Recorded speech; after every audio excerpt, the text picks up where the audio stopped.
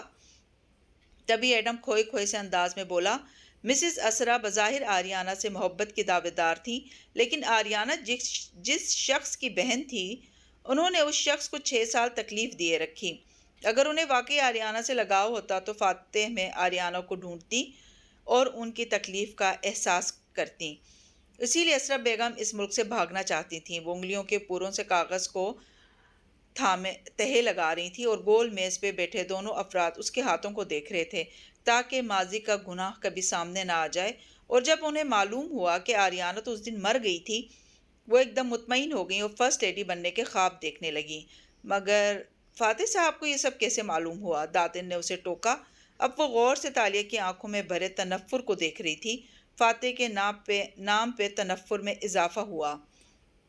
وہ ہمیشہ سے خود غرض تھے۔ تالیہ ایک دم چٹخ کے بولی، ان کو یقیناً قدیم ملاقہ میں معلوم ہوا ہوگا یہ سب، نہ جانے کیسے، اور انہوں نے اس بات کو ہم سے چھپا لیا۔ مگر جب وہ واپس آنے کے بعد ذوالکفلی سے ملے تو انہیں احساس ہوا کہ وہ اکیلے یہ کام نہیں کر سکتے، اور تالیہ تو ٹھہری کیل کی بہترین انویسٹیگیٹر۔ لہجہ تنزیہ ہوا تو ایڈم نے بھی چونک کے اسے دیکھا۔ سو مجھے اپنی زندگی سے بھانپ دیا تاکہ میں آریانا کی موت کا راز کھوج کے انہیں یاد کرواؤں۔ خود غرض، بے حد خود غرض انسان ہے وہ۔ اس نے کاغذ کو مروڑ کے زور سے زمین پہ مارا۔ یہ خود غرضی نہیں ہے چیتالیہ، وہ نرمی سے بولا، یہ محبت ہے۔ آریانا ان کی بیٹی تھی، انہوں نے ہم دونوں کو واپسی کا راستہ دینے کے لیے وہ سب بھول جانے کا انتخاب کیا تھا، تو کیا ہمارا فرض نہیں بنتا کہ ہم ان کی بیٹی کا قاتل ان کو یاد کروائیں؟ داتن نے گھور کے ایڈم کو دیکھا مگر وہ تالیہ کی طرف متوجہ تھا۔ تالیہ کا تو جیسے دل ہی ٹوٹ گیا تھا۔ اب تک مجھے لگا تھا ان کو شاید مجھ سے کوئی لگاؤ ہو، میری کوئی اہمیت ہو، مگر نہیں۔ انہوں نے مجھے اپنے ساتھ صرف ضرورت کے لیے باندھا اور میں نے ان کے لیے ہر شے داؤ پہ لگا دی۔ میں نے اپنا چہرہ بھی میڈیا کے سامنے عیاں کر دیا، جو کہ ایک اسکامر کا چہرہ ہے۔ کسی نے مجھے پہچان لیا، کسی نے تفتیش کی، تو میرا کیا ہوگا؟ بالکل، وہ ایک خود غرض انسان ہے۔ اور داتن نے زور و شور سے تائید کرنی چاہی تو ایڈم نے تیزی سے بات کاٹی۔ انہوں نے نہیں کہا تھا کہ آپ ان کی باڈی ویمن بنیں۔ ساتھ رہنے کے بہت طریقے ہوتے ہیں، یہ آپ کی اپنی مرضی تھی، اور اب ان کو خود غرض کہنا چھوڑ دیں چیتالیہ۔ کیا انہوں نے ہمارے لیے کچھ نہیں کیا؟ ہم اس دروازے کے پار آپ کے خزانے کے لیے گئے تھے، ان کی وجہ سے نہیں، مگر یہ ان کا پلان تھا جو ہمیں وہاں سے نکال کے لایا ہے۔ جنگل میں ہمیں ہمت دلانے والا، ملاقہ میں ہمیں سکھانے والا وان فاتح تھا۔ انہوں نے ہمیں اپنا بہترین ورژن بننا سکھایا ہے۔ تالیہ نے شکوہ کناں نظروں سے اسے دیکھا۔ تم خود ہی تو مجھ کہتے تھے کہ جب وہ میرا ساتھ چھوڑ دیں گے تو میرا دل ٹوٹ جائے گا۔ تب کہتا تھا جب وہ ساتھ چھوڑنے والے تھے، جب نہیں چھوڑا تو کہنے کی وجہ نہیں رہی۔ داتن نے میز کے نیچے سے ایڈم کے جوتے کو پیر مارا مگر وہ متوجہ نہیں ہوا۔ وہ یہ سب مجھے براہ راست بھی بتا سکتے تھے، ایک ای میل کر دیتے، ایک خط لکھ دیتے، اتنی پہیلیاں کیوں رکھیں؟ ایڈم بن محمد سوگواریت سے مسکرایا۔ وان فاتح کب کوئی بات براہ راست کہتے ہیں؟ وہ تو ہمیشہ کوئی کہانی سناتے ہیں۔ اپنا جواب سننے والے کو خود تلاشنا ہوتا ہے۔ اب بھی انہوں نے ایک پہیلی چھوڑی تھی۔ دور گرے مروڑے ہوئے کاغذ کی طرف اشارہ کیا۔ آپ چاہتی تو اس کو نہ حل کرتی، یہ آپ کی اپنی چوائس تھی۔ تو اب میں کیا کروں؟ ان کی انویسٹیگیٹر بن جاؤں؟ وہ تڑپ کے بولی۔ اسے بہت غصہ اور بہت دکھ تھا۔ مجھے کیا، ان کی بیٹی کو جس نے بھی مارا ہو وہ میرا مسئلہ نہیں ہے؟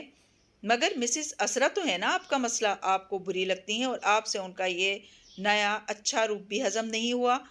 میں یہ بات جانتا ہوں کہ آپ ان سے جیلس ہیں۔ ایڈم، اس نے چھری اٹھائی تو وہ جلدی سے بولا، آپ اس جیلسی کو اپنی طاقت کیوں نہیں بنا لیتی؟ تالیہ نے دھیرے سے چھری واپس رکھی۔ تم چاہتے ہو میں عذرا کو ایکسپوز کروں؟ بوئیں اکٹھی کر کے خفیے سے اسے دیکھا۔ میں چاہتا ہوں کہ آپ اپنے ساتھ موجود شخص کو بھلائی پہنچائیں۔ وہ شخص سب سے اہم ہے، اس کو بھلائی پہنچانا سب سے اہم ہے، اور یہ کام کرنے کا سب سے اہم وقت ابھی ہے۔ آپ یہ کریں گی تو آپ کی یادداشت واپس آ جائے گی۔ وہ رسان سے سمجھا رہا تھا اور داتن دانت پیستے ہوئے اسے گھور رہی تھی۔ میری یادداشت آدھی تو آ ہی چکی ہے اور باقی معلوم کرنے میں مجھے دلچسپی نہیں ہے۔ جو ہمیں معلوم ہوتا ہے چیتالیہ، وہ ہمیشہ ہماری جان بچاتا ہے۔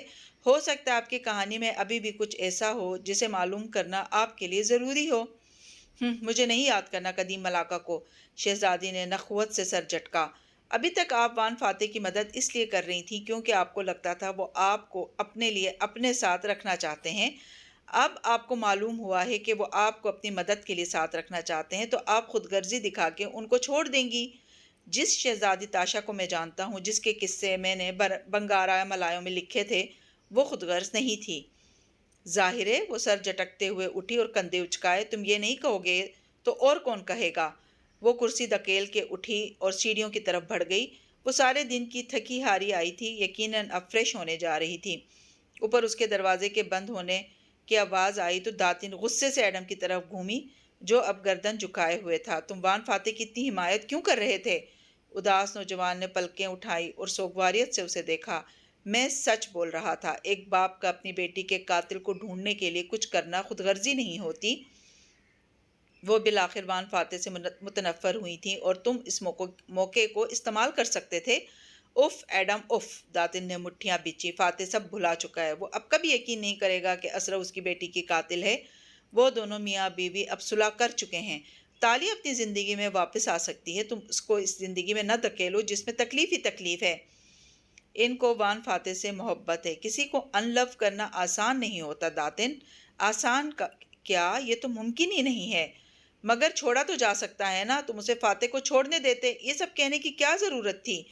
کیونکہ میں سچا انسان رہنا چاہتا ہوں داتن، وہ زخمی مسکراہٹ سے بولا، اور سچا انسان خوشی اور غمی دونوں حالتوں میں سچ بولتا ہے، ورنہ عبادت تو منافق بھی کرتے ہیں اور اللہ کو مشرک بھی مانتے ہیں۔ لیکن ایمان صرف سچ بولنے سے آتا ہے۔ میں نے فاتح صاحب کی حمایت نہیں کی، میں نے صرف سچ بولا ہے۔ وہ اٹھ کھڑا ہوا تو داتن نے دیکھا کہ اس کے کندھے ڈھلکے ہوئے تھے اور چہرے پہ بے پناہ تکلیف تھی۔ تم جانتے ہو تمہارا یہ سچ اسے اسرا کو فاتح کی زندگی سے نکالنے اور اپنی جگہ حاصل کرنے کی امید تھما دے گا اور تمہاری تکلیف بڑھ جائے گی۔ ہمارے اللہ نے سچائی کے ساتھ فوری راحت کا وعدہ کیا بھی نہیں ہے۔ سچائی میں بقا ہے، کامیابی ہے، دل کا سکون ہے، مگر ضروری نہیں ہے کہ اس میں خوشی بھی ہو۔ سچائی قیمتی چیز ہے اور قیمتی چیزوں کے لیے تکلیفیں جھیلنی پڑتی ہیں۔ وہ یہ کہہ کے آگے بڑھا اور زمین پہ گرا کاغذ اٹھایا، تہیں کھول کے اسے سیدھا کیا اور جیب میں ڈال دیا۔ جو میں نے ملاقہ میں سیکھا میں اسے بھلانا نہیں چاہتا، کیونکہ مجھے یاد کروانے والا کوئی نہیں آئے گا۔ اور کیا وان فاتح نے خود بھی ملاقہ میں کچھ سیکھا تھا؟ وہ تندی سے بولی۔ بالکل، مگر انہیں تب بھی یہ معلوم نہیں تھا کہ جب ان کی یادیں ان کے پاس تھیں اور نہ اب معلوم ہے۔ وہ داتن کو دیکھے بغیر باہر کی طرف بڑھ گیا۔ حالم کا بنگلہ اب خاموش تھا اور ایڈم سامنے سڑک پہ چلتا جا رہا تھا۔ اس کے کندھے ڈھلکے تھے اور چہرہ مغموم تھا۔ داتن نے اتنے دن سے اس کے اندر ناممکن کی امید جگا دی تھی۔ مورخ کو شہزادی مل سکتی تھی۔ اگر مورخ شاہی قبا پہن لے اور دربار میں اعلیٰ عہدہ حاصل کر لے تو وہ شہزادی کے قابل ہو جائے گا۔ لیکن جانے کیوں شہزادیوں کو صرف غلام ہی پسند آتے تھے؟ اس کا بہت مشکل سے تندرست ہوتا دل ایک دفعہ پھر سے بری طرح ٹوٹ گیا تھا۔ وہ ساری دنیا بھی پھر لے، سارے زمانے کی کتابیں پڑھ لے، اسے تالیہ مراد جیسی لڑکی کبھی نہیں ملے گی۔ تالیہ مراد سے زندگی میں آپ ایک دفعہ ہی ملتے ہیں اور پھر اس جیسی محبت دوبارہ کسی سے نہیں کر سکتے۔ تالیہ اوپر اپنے کمرے میں آئینے کے سامنے بیٹھی تھی۔ سنہری بال اب کھول کے شانوں پہ پھیلا رکھے تھے اور چپتی نظریں اپنے عکس پہ جمی تھیں۔ مدھم لیمپ کے باعث کمرہ نیم اندھیر سا تھا۔ وہ عکس کو دیکھنے کے باوجود نہیں دیکھ رہی تھی۔ ذہن کے پردے پہ وہ سارے لمحے چل رہے تھے جب وہ اسرا سے پہلی دفعہ ملی۔ وہ فاتح کو لے کر اس ملک سے جانے کے لیے کتنی بے چین تھی۔ اس نے تالیہ کو فائل والے قصے میں پھنسانے کی بھی کوشش کی، اور اب جب وہ ایک دم اچھی ہو گئی تو کیا تھا جو تالیہ مراد کو اس سے بیزار کر رہا تھا؟ شاید وہ اب خود سچ بولنے لگی تھی، اور سچے لوگوں کو قدرت کی طرف سے یہ رعایت مل جاتی ہے کہ انہیں جھوٹوں کے جھوٹ ہضم نہیں ہوتے۔ اسرا محمود، تم نے ایک پیاری سی بچی کو کیوں مارا؟ تم اصل میں کون ہو؟ کیا چاہتی ہو؟ کیا مجھے تمہارے پیچھے آنا چاہیے یا فان فاتح کو اس کے حال پہ چھوڑ دینا چاہیے؟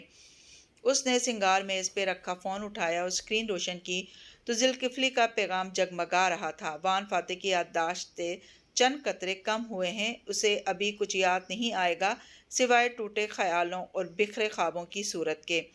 چناؤ کا اختیار اب بھی تمہارے پاس ہے پتری تالیہ۔ تم اس بوتل کو تلف کر کے اس کے ذہن کی تختی کو صاف کر سکتی ہو، کیونکہ جیسے جیسے اسے اگلے سوالوں کے جواب ملیں گے اس کی تکلیف بڑھتی جائے گی۔ تمہاری تکلیف اور تمہارے خوابوں نے تمہیں دیوانہ کر کے قدیم ملاقہ میں پہنچا دیا تھا۔ سوچو اس کے خواب اس کے ساتھ کیا کریں گے۔ اس نے دھیرے سے فون رکھ دیا، پھر پلکیں اٹھا کے اپنے عکس کو اجنبیت سے دیکھا۔ اسے اپنی خواب دیکھنے کی صلاحیت واپس کب ملی تھی؟ جب اس نے 7 برس پہلے یہ فیصلہ کیا تھا کہ اپنے ماضی کو بھلا کے اس شخص کو اہم جانے لگی جو اب اس کے ساتھ ہے، اس کا شوہر۔ 7 برس اس کے خواب اسے چابی کا راستہ دکھاتے رہے تھے، اور ماضی کے وہ چند ٹکڑے جو اس کو آج تک دکھائی دیے تھے وہ ایئرپورٹ پہ کیے اس ایک فیصلے کا نتیجہ تھے۔ اس کا کیا مطلب تھا؟ یہی کہ تالیہ مراد نے آج تک مکمل طور پہ ان 3 سوالوں کے جواب نہیں پائے تھے اور آج اسے ان کو پانا تھا۔ لیمپ کی مدھم زرد روشنی کمرے میں بکھری تھی اور شہزادی سٹول پہ بیٹھی اپنے عکس کو تکے جا رہی تھی۔ انسان کی زندگی میں سب سے اہم شخص کون ہونا چاہیے؟ اس انسان کی زندگی میں سب سے اہم کام کون سا ہونا چاہیے؟ کسی کام کو کرنے کا سب سے اہم وقت کون سا ہونا چاہیے؟ تم خود سب سے اہم ہو تالیہ، اندر سے کسی نے جھنجھوڑا۔ تمہیں وان فاتح کو چھوڑ کے کچھ عرصہ انڈر گراؤنڈ چلے جانا چاہیے یا کسی دوسرے ملک۔ تمہارے خلاف تفتیش شروع ہو چکی ہے، بھاگ جاؤ یہاں سے تالیہ۔